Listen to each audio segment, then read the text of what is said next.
L'info écho avec Capital. On commence par la personne du jour, Arnaud Rousseau. Le leader de la FNSEA a mis en garde suite à l'annonce par Gabriel Attal de mesures pour sortir de la crise des agriculteurs.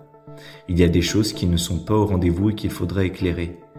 Figure du mouvement agricole, Arnaud Rousseau est à la tête d'Avril, un groupe agroalimentaire qui a vu ses revenus grimper en flèche avec l'inflation.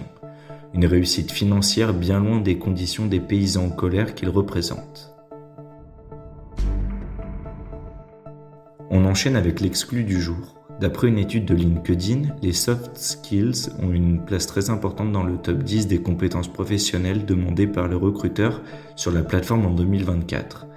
J'ai la conviction que ces compétences relationnelles seront davantage au cœur de la progression de carrière des individus, avance Fabienne Arata, directrice générale de LinkedIn France. Management, communication, travail d'équipe, découvrez les 10 compétences les plus recherchées par les recruteurs. On poursuit avec le chiffre du jour 47. C'est le nombre de magasins de prêt-à-porter Burton of London qui vont définitivement baisser le rideau le samedi 10 février. Selon nos informations, l'enseigne de mode va en effet être placée en liquidation judiciaire. Ces fermetures vont laisser sur le carreau 200 employés.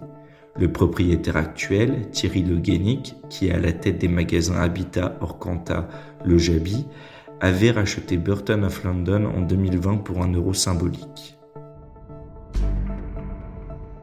Et pour terminer, l'info pratique. Ce 1er février, les foyers français ayant opté pour l'offre Tempo d'EDF ont vu son tarif s'envoler de 14%. Cela représente une hausse de 194 € par an pour une consommation moyenne annuelle de 8 MWh d'électricité, précise EDF. L'offre Tempo repose sur le même principe que celui des heures creuses, les foyers étant invités à décaler leur consommation en contrepartie de prix attractifs.